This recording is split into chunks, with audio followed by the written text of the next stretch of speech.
ये वाकई यही लड़ाई थी कि चीफ कौन आ रहा है और वो तो खान साहब तो कहते थे उनका अपना मसला है, जो चीफ आए मेरे लिए देखिए मेरी बात सुनिए, मुझे एक बात बताया सर, हमारा प्रोग्राम क्या था? हमारा प्रोग्राम ये था कि हम चीफ लाएंगे एक खास को। नाम आपने बता दिया पहले भी, अभी बता दें फिर बता दें क्या है। सर मैं इसलिए नहीं बताना चाहता या मैं बोलना नहीं चाहता कि baby I don't want to take his name. I don't like taking his name. Let's put it this way. मेरी तो एक लड़ाई है प्रिंसिपल्स के ऊपर, मैं तो कब्र तक लड़ूंगा। तो और जब आदमी मंतकी अंजाम की तरफ चल रहा होता है तो आप उसको मजीद धक्का नहीं देते ताकि कानून का सहारा लेके वो फिर कहेगी ये का वो का। सो बाय एंड लार्ज उसने आना था, आके उसने गवर्नमेंट को प्रेसिडेंशियल फॉर्म ऑफ गवर्नमेंट बना देना था और तख्त वार के ऊपर खान साहब को बैठा देना, कहना था 20 साल चलो। तो ये ज़ाती इंटरेस्ट की जंग हो गई। जो हम बाकी पॉलिटिकल पार्टियों को कहते थे, हमारे में क्या फ़र्क था? हम उनकी पार्टियों में 50 आदमी चोरी करते थे, हमारे वहाँ 10 कर रहे थे।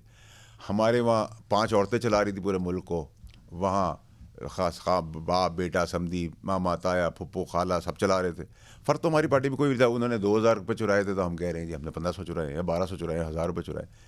कोई फ़र्क नहीं रहा। वो अपने इंटरेस्ट की लड़ाई लड़ते थे, हम भी अपने इंटरेस्ट की लड़ाई लड़ते थे। जब ये आप जो फरमा रहे हैं कि जिस वजह से लड़ाई हुई कि खान साहब इनको लाना चाह रहे थे, आप जनरल फैज़ साहब की बात कर रहे हैं, तो फिर रास्ते में कोई मना कर रहा था, कोई रुकावट पैदा कर रहा था? यानी इख्तलाफ की मैं बात पूछना चाह रहा हूँ, जिसकी बुनियाद पर आपने कहा कि आप गलत डायरेक्शन में जा रहे हैं। मेरा तो इख्तलाफ इसी के ऊपर था ना। मैंने उनसे कहा था कि आप इस जगह पे ना चलें। अच्छा, अरशद शरीफ के ऊपर मेरी रिजर्वेशन थी। मुझे तो नहीं पता था कि अरशद शरीफ साहब का कत्ल होना है, ठीक है, लेकिन ये तो मुझे नज़र आ रहा था ना कि एक कॉन्स्पिरेसी उसके साथ भी हुई, ठीक है।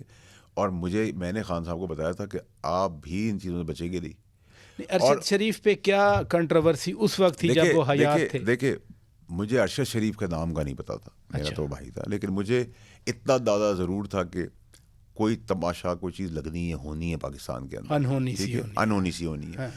और वो आपको बहुत सारे लोगों से, ख़ास आम कीड़े गडरे कीड़े सांप से आपको मीटिंग में पता चलता था, क्योंकि मैं तो चार की कोर कमेटी का हिस्सा था और मुझे खान साहब ने बहुत स्पेस भी दी हुई थी। मेरा उनका प्रिंसिपल इख्तलाफ हुआ और मैं जब उठा हूँ उनके पास से तो मैं उनको बता के उठा हूँ कि आप भी नहीं बचेंगे, आपके ऊपर भी आखिरी वार होगा, क्योंकि सामने वाला बहुत एम्बिशियस सांप है, एक असदहा है, वो आपको भी अपने लोगों को भी निगल जाएगा, तो आप ना समझें, ठीक है। और मैंने तो लड़ाई उससे तब ली जब उस कुर्सी पे था, ठीक है। मैंने तो लड़ाई बाद में नहीं ली, मैं बाकी तरह बाद में गाली नहीं देता। मैं तो जो जिससे झगड़ा करना होता है या जो प्रिंसिपल खड़ा होना होता है मैं मनसब पे होता हूँ। और मनसब वालों के लिए मेरा हमेशा से एक फार्मूला है प्राचा साहब कि ज़िंदगी भर मनसब नहीं रहता, हम तो कारोबारी लोग हैं।